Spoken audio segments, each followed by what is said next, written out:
Uh-oh, you've left the lights on, you have a flat battery, and there's nobody around to help. What was that? You need a jump start, and you need it fast. Here's how to jump start a vehicle in 3 simple steps. Here's what you'll need. A jump starter. Just a jump starter.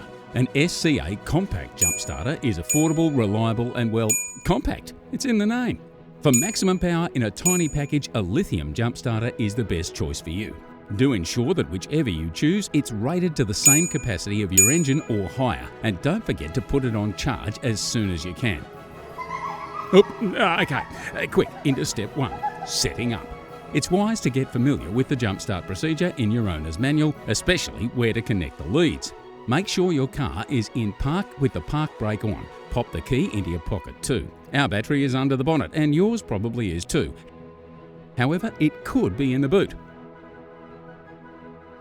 If it's all a bit dark, don't forget you've got an inbuilt light.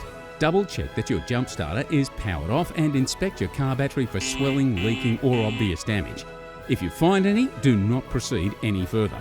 Grab the red positive clamp on your jump starter and clip it onto your battery positive terminal. This usually has a red cover with a plus symbol and a plus symbol marked on the battery. Now grab the black negative clamp and clip that onto the other battery terminal or another non-moving metal part, not the fuel lines. On to step 2, starting your engine. Switch your jump starter on. If there's a beeping or warning symbol, check that the clamps are on the correct battery terminals and not touching anything else. If nothing beeps, it's time to hop in the car. Crank the engine just like normal. If the engine hasn't started after 5 seconds of cranking, you'll need to stop for 1 minute to rest the jump starter before trying again. If you don't rest your jump starter, the overload protection will rest it for you, meaning a 5 to 10 minute wait before you can try again.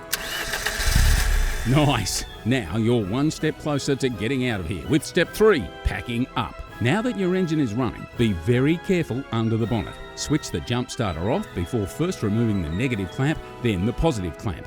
Be sure to clamp them securely back into the jump starter and don't forget to replace any battery terminal covers you may have removed. Place your jump starter where you'll remember to grab it and charge it when you get home. It's not much good to you half flat. Even though the howling turned out to be nothing more than a lonely pet dog, you'll think twice about leaving home without a portable jump starter. Find detailed instructions and more videos to help you make it super at Supercheap Auto's Super DIYs.